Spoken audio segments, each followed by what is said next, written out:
Inside New Orleans Sports with Eric Asher is underwritten by... At Villeries Florist, we deliver the magic of flowers 7 days a week to the North Shore and South Shore in the New Orleans area. Whether it's for birthday parties, baby celebrations, Villeries provides colorful floral displays for all. With a store full of fresh-cut flowers, exotic tropical flowers, orchids, roses, and even fruit baskets, our goal is to make your vision a reality. Villeries Florist, proudly serving Louisiana since 1969. Dave Miette Insurance Agency. Auto, home, flood, business, 504-556-0809. Dave Miette, INSagency.com. For over 48 years, Southern Tires and Auto Repair has provided services across the New Orleans metro area. Southern Tires offers a range of tires for all vehicles and ATVs.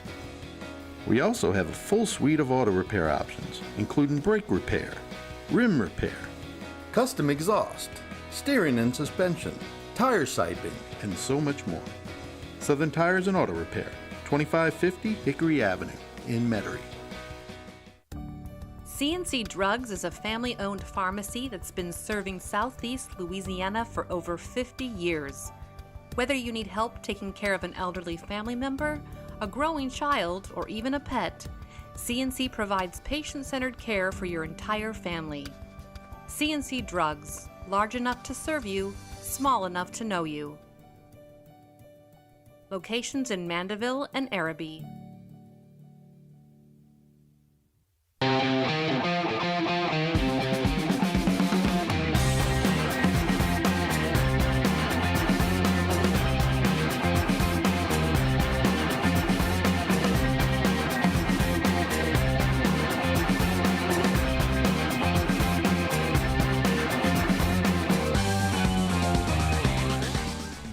Good afternoon and welcome to another edition of Inside New Orleans Sports. I'm your host, Eric Asher. Over the next hour, we're going to talk a lot about what's going on with the home team, Saints, LSU, Tulane. We'll also talk about college baseball. We'll get into the Pelicans.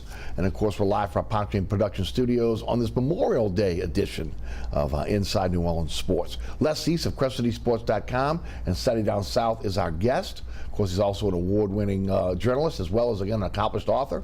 Les, welcome to the show. Thanks, Eric. Good to be here. Before we get started, why don't you tell the folks a little bit about what you're involved in, and tell us a little bit about the book as well. Yeah, thanks. The book is called Donkeys, Elephants, and Giraffes. It's a novel about politics and the media with some sports analogies sprinkled in throughout. So if you're heading out to the beach, check it out. You can pick it up at all the major online platforms, BarnesandNoble.com, Amazon.com, etc. Writing for CrescentCitySports.com, had a story a couple of days ago on Foster Moreau. Great story, by the way. Thank you. And posted something last night on the LSU women's basketball team's trip to the White House. After the little kerfuffle they had when this was first talked about. It got me to thinking about whether these types of visits have maybe outlived their usefulness in the climate that we're living in today. So it's a great honor for LSU and for the UConn men. They'll be there tomorrow, so I don't want to rain on their parade, but maybe it's time to take a closer look at these ceremonies. Saturday Down South, we'll be picking up our coverage here pretty soon as we get closer to preseason football camp, and I suspect there will probably be some LSU baseball coverage in the offing, given the how much longer we expect the Tigers to be playing. Yeah, from your mouth to God's ears for all the Tiger fans out there. There you go. Let's start with Saints, and I do want to start with Foster Moreau, because you did write the article. We learned a lot about Foster this week in terms of, again, his treatment. Again, what happened, how that came about, which we knew Saints doctors had found the Hodgkin's lymphoma. I think a lot of us were pleasantly surprised to be able to see him come back as quickly as he did. You know, thinking about Hodgkin's lymphoma maybe, 30 years ago, 40 years ago, where you went into, chemotherapy, radiation in some cases. We found out again that for him it wasn't. It was nothing more than a drip and then a shot to his stomach that he had to take to try to eradicate the cancer. It wasn't a fast advancing cancer, and they caught it pretty early from what they had talked about. But just the thing that I marveled at in just seeing again the footage is didn't look like a lot of weight loss, didn't lose a lot of muscle. And he looked ready to go at OTAs, as ready as you can be, right, for your first practice. You were there, you wrote about it. Give us your impressions. Well, it was really uplifting to hear his story just 2 months after he got the diagnosis. And the way he explained it is the type of lymphoma Hodgkin's lymphoma that he has, and you can read my story to get the full name. I could not possibly repeat the full name of it. But he says it's only in like 3% of the diagnoses is the slower, less aggressive type that he had. And so, as you mentioned, no chemotherapy, no radiation. And he said his quality of life was unaffected by the treatment. It really is amazing. And at this point, he has I believe, a CAT scan in 2 to 3 weeks just to check on where it's at. But at this point, he's been cleared. He's out there like any other player, participating in OTAs, looks great, sounds great, feels great. It was really an inspirational experience hearing him talk about what the last 2 months have been like for him and where he is at this point after what was obviously a very dire moment when he first got the prognosis. Like yourself, diagnosis, I should say. A Jesuit grad, wearing his number from Jesuit now, 82 when he played there. We all know again his time at LSU. And then of course Rose was, I think, a middle round pick of the Raiders. And it become kind of a security blanket for Derek Carr at that tight end position. And that's why I thought that, again, even before they had started to talk about possibly bringing him in, that he might be a guy along with Hunter Renfrow that the Saints may look at going forward. Because those were two guys he really felt comfortable with. In Hunter Renfrow's situation, he is still under contract with the Raiders. That would take a trade to get him. But being an unrestricted free agent, and the Saints under Peyton not willing to be able to really go after local players, and a lot of that, in my opinion, is because of distraction, right? When you're home, and I think that was always about that. I would not be surprised, I've said this before, that if that in Denver that we see him drafting a bunch of LSU players down the line here because they won't be the distraction. But for Foster, again, it's a little bit different. Again, coming from Jesuit, going to LSU, and of course then his relationship with Carr on and off the field, but then having this to overcome and still be available for OTAs. It's just an amazing story, and I know one that New Orleans has embraced. Yeah, I mean, he was already such a popular guy, having played at Jesuit and LSU, but having gone through what he's gone through here the last couple of months and done it with such dignity, it only enhances the feelings that were already there, And he said something interesting the other day. He was asked about whether, being home with the Saints made it a little easier to go through the treatment and do what he did. And he said, he kind of thought that he could handle it the same wherever he happened to be, had he, been in Las Vegas or somewhere else. But after his second or third day in the facility, after he signed the contract, he realized that being home, being in New Orleans, being surrounded by family and friends, made it much easier for him to deal with. And so if Sean Payton had concerns about local guys being distracted, I don't think Foster Moreau is going to be distracted. He's where he wants to be. He's where he belongs. And there's no concerns about distractions. And now with him and Tyrann Mathieu, you have a couple of really popular LSU players on this team who probably will both be key players in the coming season. Both native New Orleans as well, both in the Catholic League. Absolutely. That tight end room now looks pretty solid. Juwan Johnson, Morrow, and Lucas Kroll, the kid that went to Florida, transferred to Pittsburgh, that was an undrafted free agent, who I think, well, from my understanding, caught a lot of eyes on at the OTAs. Yeah, and he looks like he's a guy who can get up the field and get open and catch passes. Dennis Allen said the question mark at this point is his inline blocking. So we'll see how he develops in that area. It's his second year. He can still get bigger and stronger. So he's a guy that I think they hope to develop over the next year or two. And of course, Taysom Hill's also in the mix to some degree. But Juwan Johnson, you know, they gave him the new contract after he had a good year last year. And with Foster Morrow, that was a big question mark going into the offseason. And even getting rid of Adam Troutman in the trade with Denver during the draft reduced the numbers at tight end, but I think now that they're able to get Morrow into the equation, and with Taysom and with Juwan and possibly Lucas Kroll, it looks like that's no longer an area of concern, which it was just a few months ago. And Morrow more a well-rounded tight end in terms of the ability to block and also get open and catch the football. Yeah, and I don't think we can overestimate the importance of Derek Carr's familiarity with him. Agreed. New offense, similar to the one he ran in Vegas, but some differences that he's adjusting to now, and a lot of new players. Mike Thomas isn't there for him to work with right now. So, you know, the fact that he has Foster there and the wide receiver they signed from the Raiders also as a free agent, that has to help Carr's comfort level while he's getting to know the players he has not played with before. Talk about him, velocity, accuracy, what you were able to see at OTAs, just in the first shot to see him. Yeah, you know, I think he's very accurate, and, you know, presumably the accuracy will get better by the time we get to September because of the timing, that familiarity I talked about, knowing when guys are going to make their breaks and having experience throwing the balls to them over and over and over again in practice is going to help the accuracy. But I just think innately he's an accurate passer, and his arm is certainly strong enough for him to make all the throws. So, you know, he's...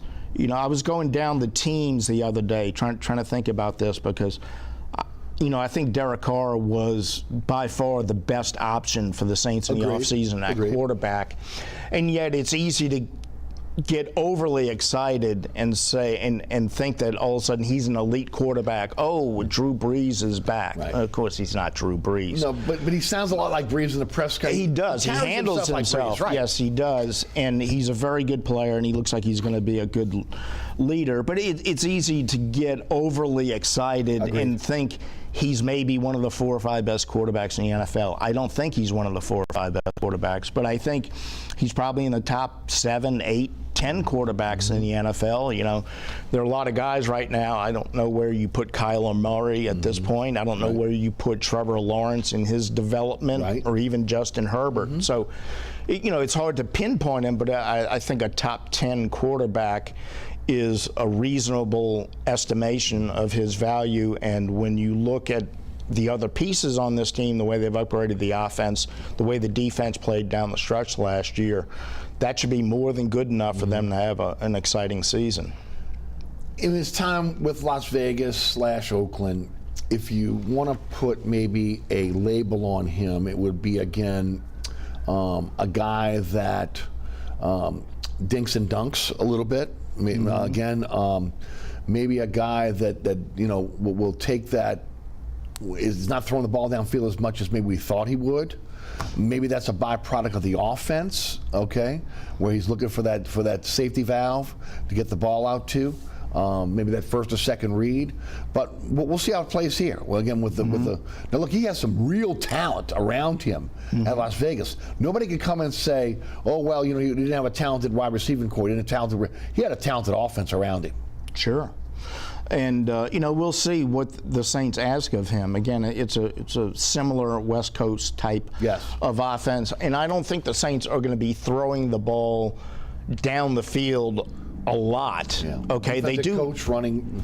Yeah, they're going to run. They're going to throw it to the backs. They're going to throw it to the tight ends. They're going to throw it to the slot receivers.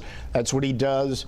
But they do have some players capable of stretching the field. And he has the option. And he has the arm to do it. So, I wouldn't expect them to be throwing the ball deep a lot, because that's not necessary.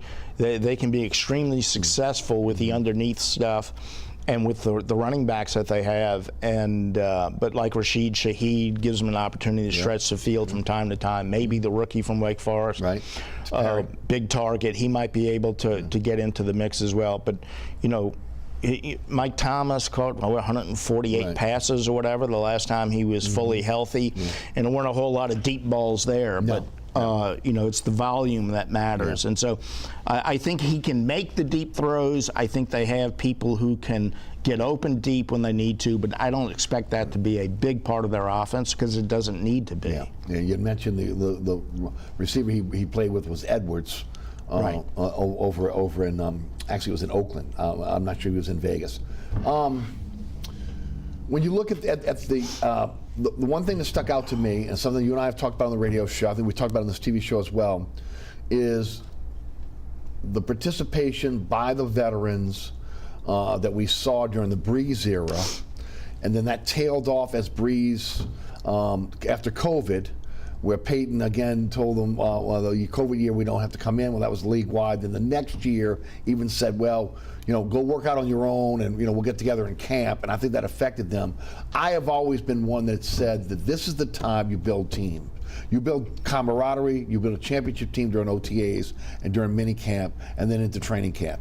And if you can get that participation when these guys are working on every single day together, that goes a long way in team building. They have 80 of 89 players there, and again, that is much better than what they had last year in Dennis Allen's first year. So that, to me, is a step in the right direction. Yeah, I think it is. Probably every coach in the NFL would tell you they want 100% participation every moment of the OTAs. And Sean Payton got extremely frustrated in recent years with the continuing restrictions on what they can do in the offseason. Great point. That's the way coaches are, but you got to work within the CBA. So the limited time that you have, you want to make the most of it. But I don't think you have to have every single player there for every moment. The ones who aren't there that are big names would be Demario Davis, Alvin Kamara, Taysom Hill. I think those are. And also Lattimore. And Marshawn Lattimore. So, and again, I don't know if Lattimore has any health restrictions on him during this offseason.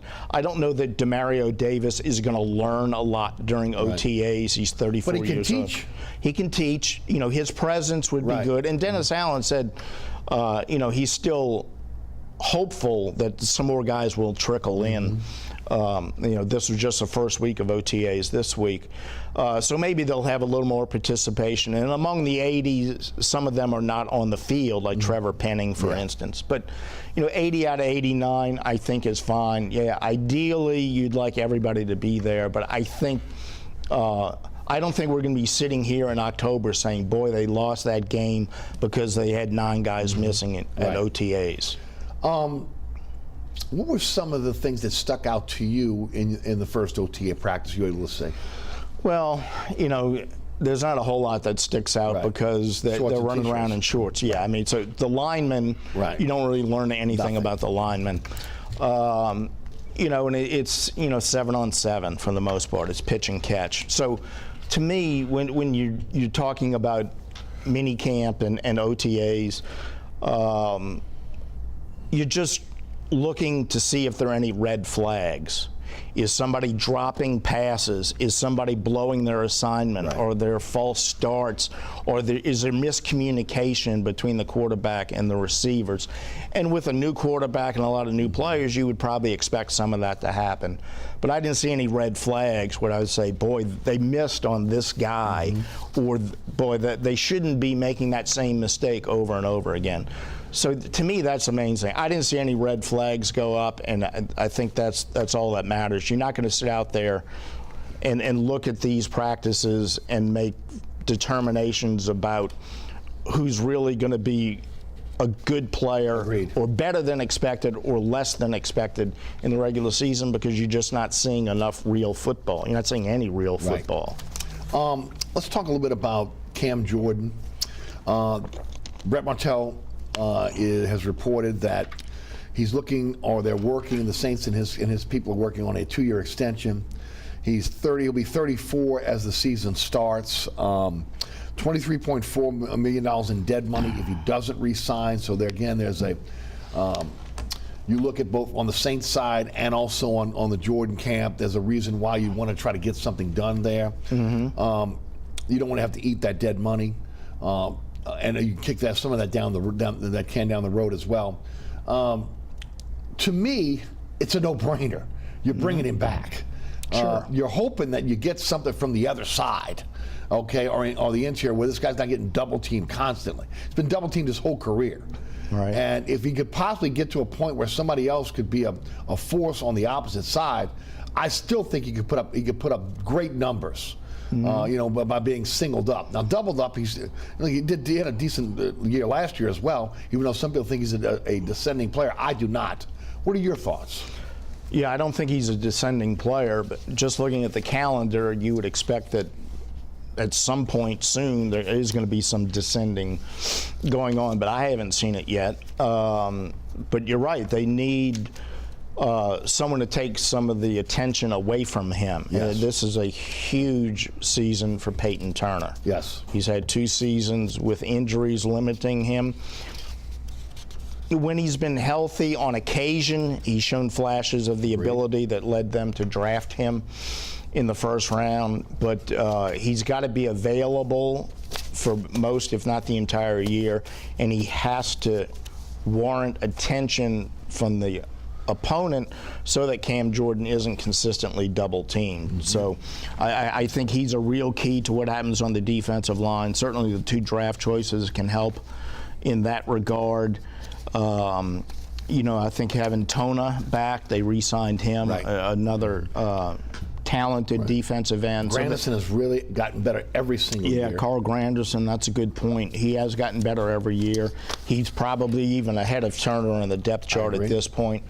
So, yeah, they need to have, last year I think we expected defensive line to be one of their deeper, more reliable units on the team, and I don't think it lived up to expectations overall.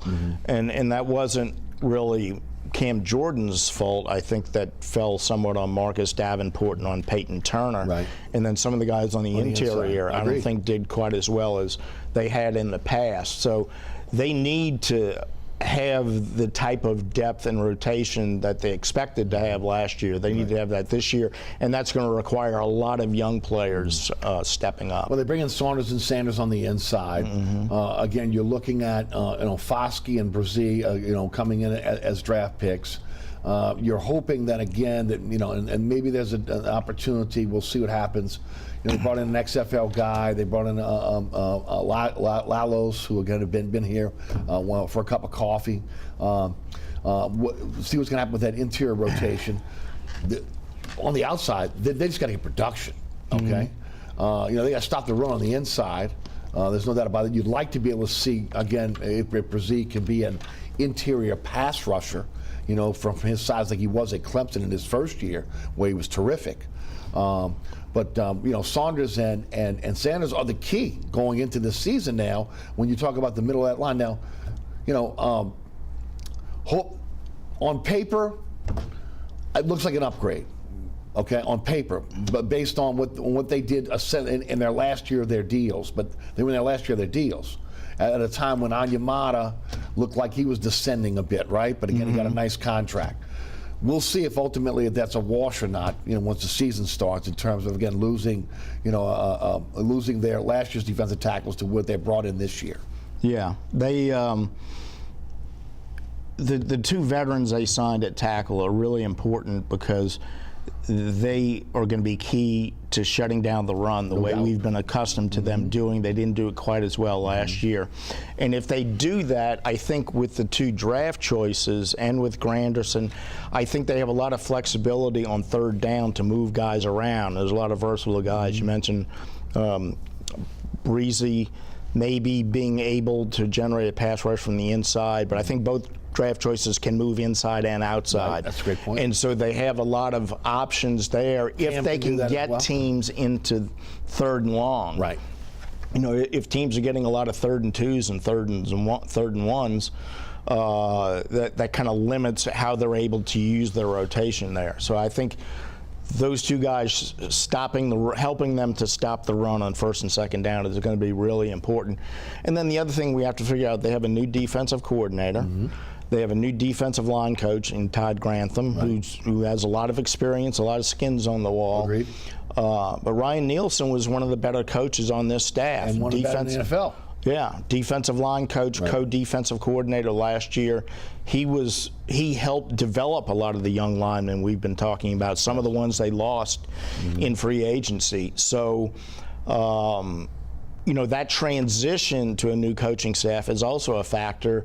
It looks like they made good hires, but until we see how all of that meshes together, right, we don't know. But again, for all the reasons we've talked about, defensive line is going to be one of the most important factors in how successful they are this year. About $14 million to spend if they choose to post-draft free agency. I still think they can add another defensive tackle in the rotation, another pass rushing defensive end, especially if they get to camp and they see maybe they're not getting the production they need out of some of these guys. Wide receiver, I still think could be a need for this team, you know, I think they've solved the running back problem at this point. Again, if Miller is going to be healthy going into the season, what are some positions, if you believe there is or positions where they could still upgrade, that they could use that $14 million to be able to go out and get some veterans? Well, I think the first place you look at is probably linebacker. Mm-hmm. I don't think they've added a linebacker of note in free agency, and they didn't in the draft. Now, most of the time they only play 2, and they're in pretty good shape there with Demario Davis and Pete Werner. But they lost Caden Ellis, who played well last year. And, you know, they're hoping Zach Bond evolves into the type of player Caden Ellis was last year. Last year's draft pick. Yeah, DeMarco Jackson is another guy that they're hopeful will be a factor. But I think that's an area that has not been addressed that they would like to address. You mentioned defensive tackle, defensive end, and I agree, but there aren't people walking the streets this late in the game who play those positions who have much value because they're so hard to find, just like offensive linemen. They're so hard to find that most of them have already found jobs. So I don't know what the quality is on the defensive line. Wide receiver, you don't know about Mike Thomas. So certainly depth there could be addressed. And you just can never have enough defensive backs because they play so many of them. They're so important on special teams. And you've had some injuries back there in recent years. So I think they're always looking at potentially adding DBs. But I would say linebacker would be their top priority. You're watching Inside New Orleans Sports. Les East is our guest from CressySports.com and also Saturday Down South. I'm your host, Eric Asher. We'll hear from our underwriters. We'll come back. We'll talk some Pels. We'll get into college football, also, again, college baseball. All that coming up here on Inside New Orleans Sports. Stay tuned. Burkhart's Air Conditioning, Heating, and Refrigeration has been family-owned and operated since 1989. Burkhart has energy-efficient solutions and offers brands such as Mitsubishi ductless AC units and Amana, the only manufacturer with a lifetime unit replacement warranty. Burkhart's offers maintenance bundle packages that include servicing your AC, generator, and tankless water heater. For more information on the services Burkhart's provides, visit acpromise.com. Burkhart's Air Conditioning, Heating, and Refrigeration, providing comfort for life. Located at 3701 Iberville Street in Mid-City is Katie's Restaurant and Bar. Open 7 days a week, Katie's offers daily specials for lunch, dinner, and Sunday brunch. Serving New Orleans cuisine such as fried shrimp platters, grilled redfish, and a fully stocked bar. And don't forget about our expanded event seating and local entertainment. Featured on the Best of Food Network's diners, drive-ins, and dives, Katie's Restaurant and Bar. Welcome back to Inside New Orleans Sports. I'm your host, Eric Asher. one of my favorite guests, Les East of CrescentCitySport.com, and also Saturday Down South, joins us on the program today. Pelicans. It's interesting because we're watching the NBA Finals, Conference Finals. The Nuggets have moved on after sweeping the Lakers. As of the live viewing of this show today, we have one. We're going with the Celtics have won one game against the Heat. They're back in Boston tonight.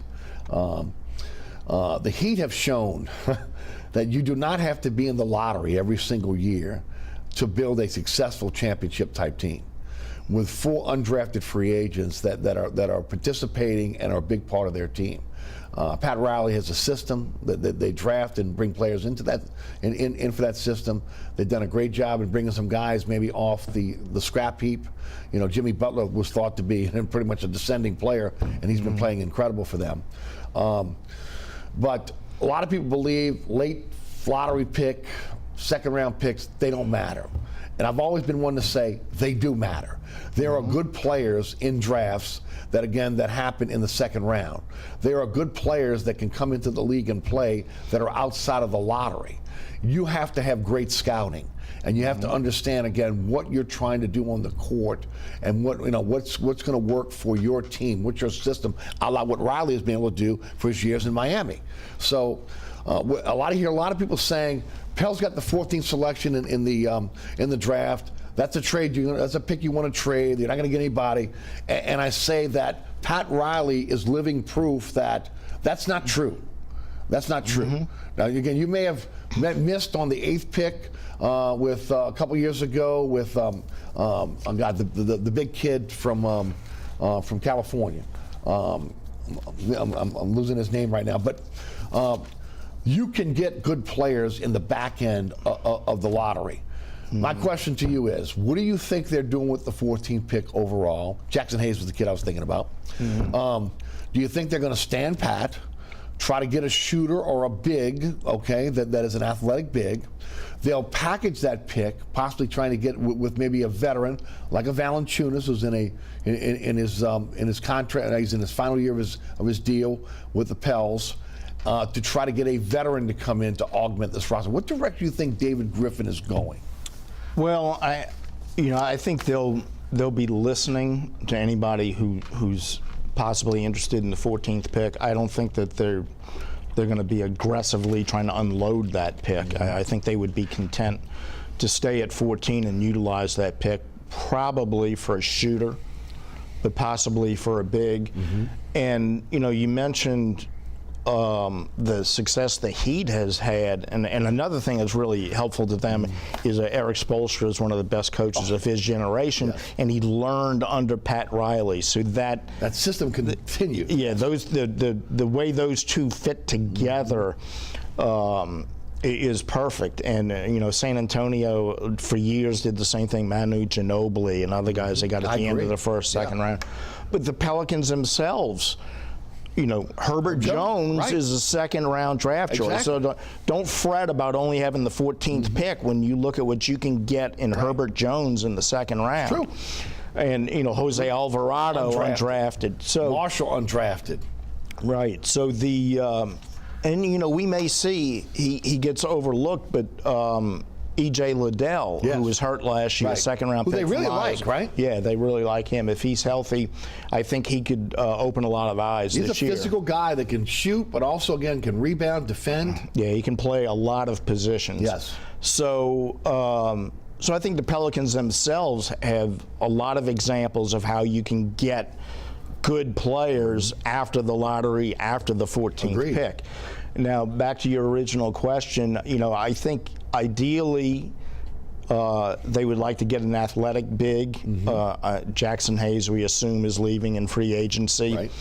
And I think outside shooting certainly is a priority for them to address one way or another. So I don't think it's going to be a real active off-season for them. I could see them staying put at 14 and utilizing that pick and then trying to pick up a role player or two in free agency. I don't see them making a huge splash. Perhaps they can make a trade to address those needs if the right offer comes along. But, I just see we'll see what comes to them, what other teams are willing to do. But, I think they have to look at this and say, if all our guys are healthy, we have one of the best rosters in the NBA and probably more ascending players than most teams because so many of them are so young. Yes. So I don't think it would make a lot of sense for them to just try and make one big blockbuster move that's going to cost them a lot of assets or a lot of money. They got a really good set of assets to work with. They just need to complement it with a couple of areas that need some shoring up, and three-point shooting is one of them. Right, I would agree. $10 million under the luxury tax line, okay, all right, which again, as of right now, Mrs. Benson is not willing to be able to go over that line. You got 3 players that are, the combination of those 3 contracts are over $100 million. $33 million for Zion, that new contract kicks in this year. You got 2 years left with Brandon Ingram's contract at $33 million, and you got 3 years left with C.J. McCollum at $35 million. And then you got the expiring contract of Valanciunas at $15.4 million. You re-sign Nance to an extension. That's 2 years, $21 million left on the books. And then you have team options, which can be interesting what Griff does this year. Does he allow the players to play on the team option, or does he sign them to long-term deals, making sure that, again, that he's holding on to them? And that is Herb Jones at $1.8 million, Alvarado at $1.8 million, Marshall at $1.9 million. And then come 2 players that I think are going to be moved. Hernan Gomez at $2.5 million and Temple at $5.4 million. I don't think Temple's in the last year of his deal. It's a qualifying offer for Hayes at $9.1 million, and Richardson is a free agent. So I can see Hernan Gomez, Temple, Hayes, and Richardson not with this team next year, which means that you have openings now to be able to bring in either unrestricted free agents or to be able to make a trade to upgrade this roster. And I think both of us agree, whether you keep Valanciunas or not, you need athletic bigs. Okay, and then you definitely need more shooters on this team. Yeah, I agree with all of that. And, Valanciunas, I'm sure they'll talk during the summer, and possibly he could be moved. I think he's also a guy who could be a trade deadline. Right, I agree with that too. So, ideally you would like to have your roster set when the season begins and stick with it if it's what you hope it would be, but it doesn't always work that way. So I think that he would be a February possibility if he starts the season here. But I agree, the group you said that probably won't return, I would tend to agree with that. Hernan Gomez is a better player than the opportunity he has on this team. 100% agree. And it's a shame. He may be the nicest person ever to play professional basketball in New Orleans. He is a wonderful human being. It'd be great if they could keep him. But I think he dominated the European he was tournament last year, MVP. right? Yeah. But yet couldn't get any traction with New Orleans again. Yeah. So it would be better for him probably to go elsewhere, and they don't really have great use for him at this point. So, Garrett Temple is at the end of his career. There's not really a role for him. Right. I think when they made the Richardson trade, that was for the stretch run last year. I don't think they were expecting to bring him back. So that does give them some opportunities to supplement the core that they have. And again, athletic big, three-point shooting, those are going to be the 2 priorities, not necessarily in that order. Now, you don't know what's going to be available at 14, but you pretty much have a good feeling that coming out of college this year, you can find a shooter at 14. I mean, are you looking for a Buddy Hield type, again, a Tyler Hero, Trey Murphy type? You can get those guys, in the back part of the lottery. Because a lot of your bigs are going to go early. Your top players obviously are going to go early. Plus, the Pelicans have a history under Griffin of going after players who have stayed in school longer. Trey Murphy was a guy that stayed in school for a few years. You look at Herbert Jones was a 4-year guy at Alabama. So maybe that's a possibility of them when they're looking at maybe a little bit of an older player that has experience in college, so the transition may be a little bit easier instead of getting that guy that has 1 year as a freshman and coming in, kind of raw. Going to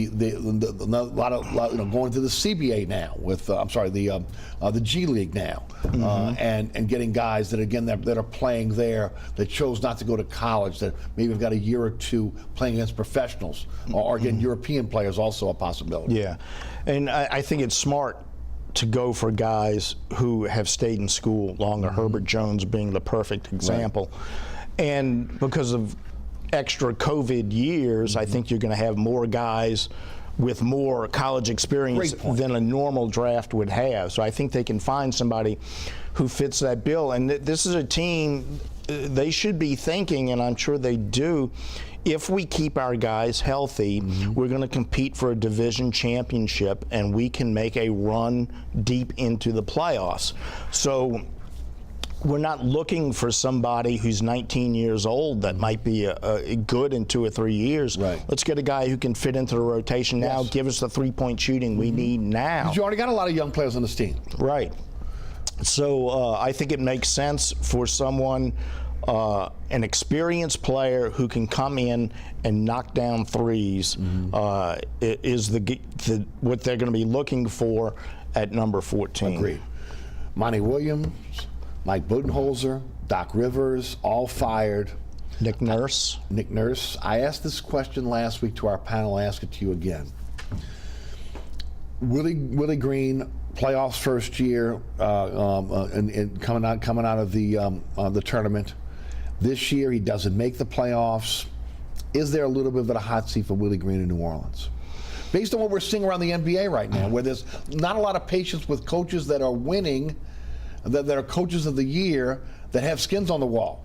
I mean, this is mind-blowing to see Monty Williams, Doc Rivers, and Budenholzer out on the street. Yeah. I guess my answer to that would be, and I think David Griffin's a very smart guy, I don't think he would overreact because other teams did stupid things. Okay, the firing of Monty Williams in Phoenix is probably worse than the firing of Monty Williams in New Orleans, and that was terrible. I agree with you, 100%. Mike Budenholzer won the NBA championship 2 years ago. Exactly. Yeah, I know the last 2 years they've fallen off a bit. They were the #1 seed. The best player got hurt immediately when the playoffs began. Doc Rivers has won a gazillion games as a head coach. Nick Nurse won an NBA championship. It's ridiculous. So, no, I don't think Willie Green's on a hot seat. I think David Griffin and Mrs. Benson and the Pelicans understand they have a rising star in Willie Green as a head coach. And I don't think he's still growing into the position. Okay, so yeah, he's learning on the job. But I don't think the fact they won 6 more games last year than they did the year before. Now, if you want to say they took a step back because they lost in the play-in, that's fair. But I don't think that's because of shortcomings with Willie Green. Now, if they're healthy next year and they win 38 games, well, then the conversation changes. But I don't think you go into this season having any doubts about Willie Green's ability to handle the job.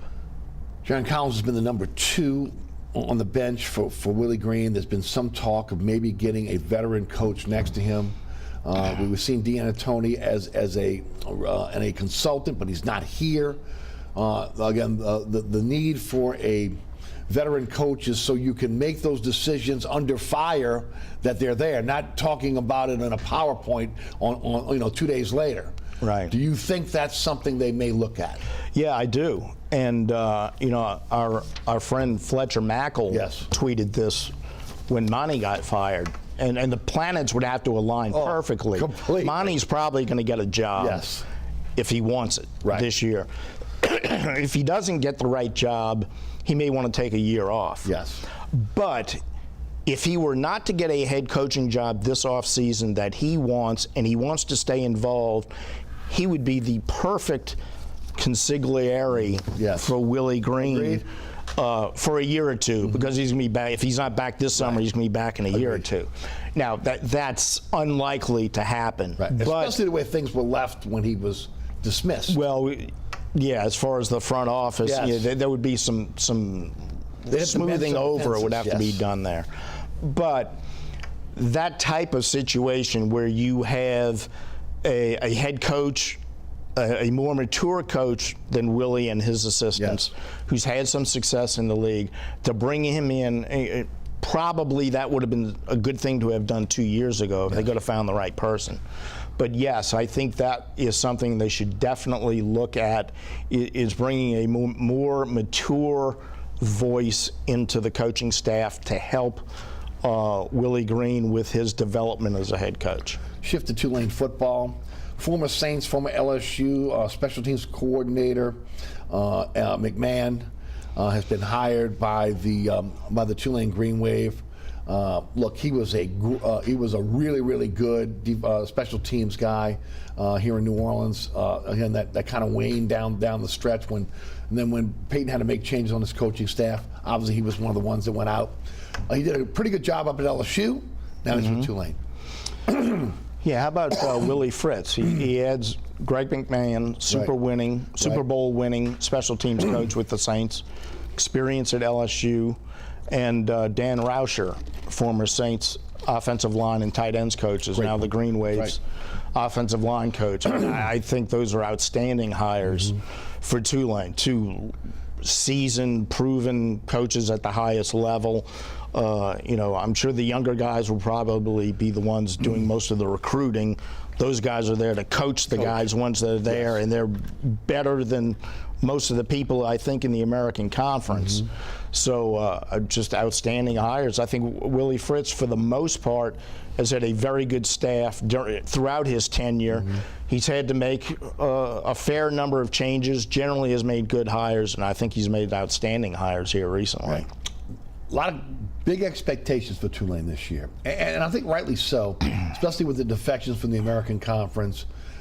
Again, I've said before, don't fall asleep on Texas San Antonio here. They got great facilities. They got Texas money behind them, and they've been a successful program. But with Tulane, with a returning quarterback, coach, with again, of course, they lost some key players, but they backfilled that in the transfer portal again and in recruiting. The expectation is, again, this is a team that could be the American Athletic Conference champions again. Yeah, they could be. And, last year was magical. I still wake up some days. I say, did Tulane beat USC in the Cotton Bowl? Amazing? Did that really happen? Right. So, expecting a duplication of last year might be a little bit unrealistic in terms of going to the Cotton Bowl and beating a blue blood. Right, but your conference But you can win your conference, certainly. Right.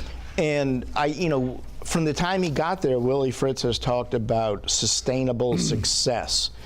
And he's done that. He's been to, 4 bowl games now, I believe.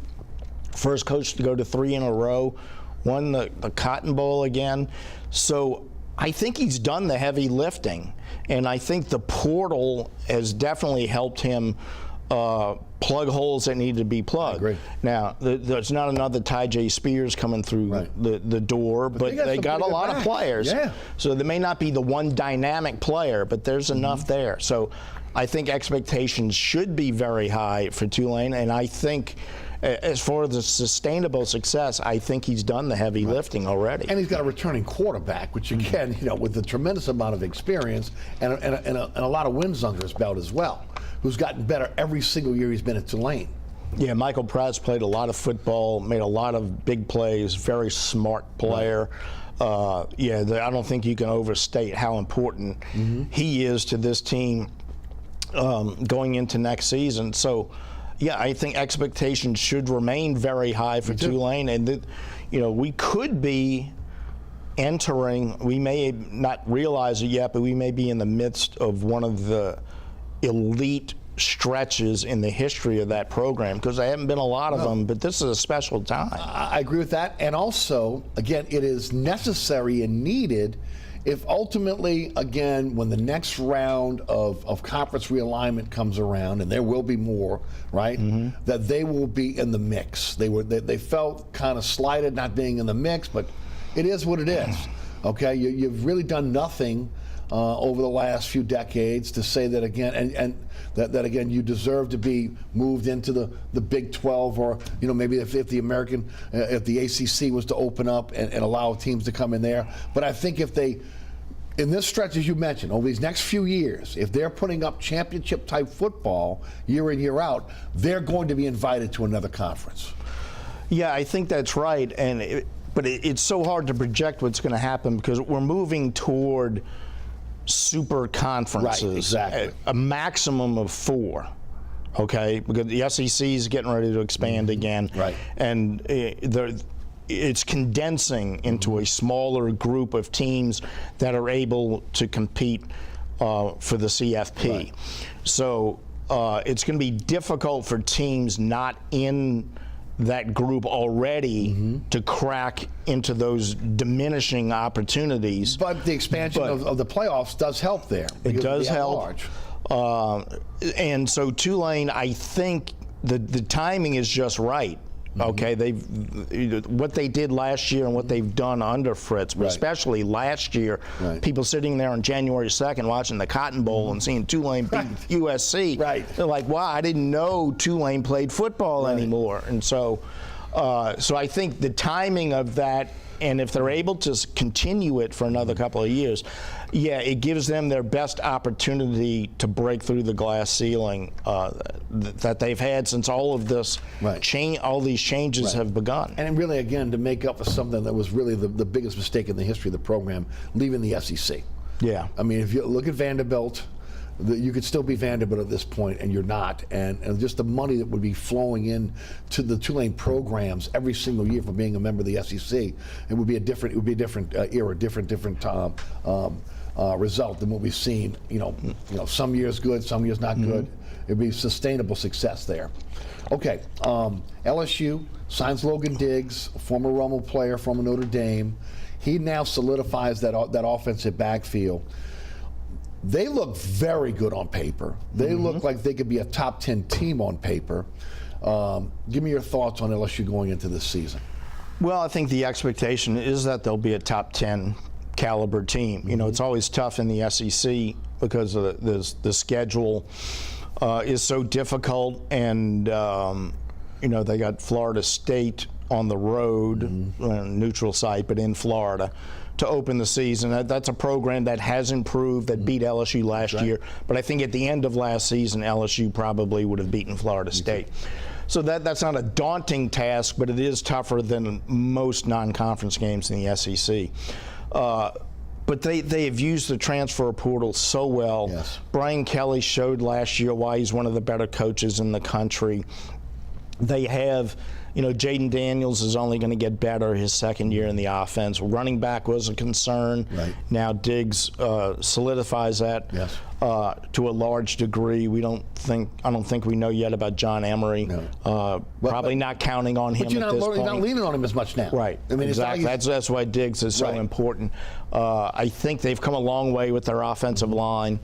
I think their defense is really good. So, yeah, they had a lot of holes last year that Brian Kelly was able to mask at least until the last couple of games of the regular season. And I think a lot of those holes have been plugged. And, the expectation should be that they will compete for the SEC West title. I don't think they're quite in Georgia's league yet. That would be the next step. Yep, that would be the next step. I agree. Speaking of LSU, they are the 3rd seed in the SEC tournament. They beat South Carolina. They're now in the winner's bracket of the SEC tournament. UNO beat Lamar. They'll take on Northwestern today. They're the 4th seed, and now they move in the winner's bracket in the Southland. Number 1 seeded Nichols in extra innings last night beats McNeese. They will take on the winner. They're in the winner's bracket, but they'll take on the loser of last night's game with UNO. So they'll take on Lamar. Tulane upsets Houston. They're in the winner's bracket in the American Athletic Conference. They'll take on Memphis. Give a shout out to Delgado and JoJo Sherman and what the juggernaut that he has built on City Park Avenue. Again, wins the NJCAA South Central District Championship once again. They are the 7th seed now in the National Junior College Athletic Association Division I World Series in Grand Junction, Colorado. The 5th time Joe's had 5 national championships there, and then of course we had to congratulate the Dillard baseball team once again for that great feat, winning their conference title in their first year, making it to NAI regionals, losing both games there. And we got 2 minutes left to talk about it. And just throw out baseball, anything you're looking at. Obviously, LSU looks like now they're going to be a national seed. They found some pitching yesterday that maybe that gives you hope that they can sustain this, in a regional and super regional format onto Omaha. Yeah, obviously that's the concern about LSU is pitching after Paul Skeens. Now, there have been some encouraging signs of late. Right. Ty Pugh, I believe, is the number 2.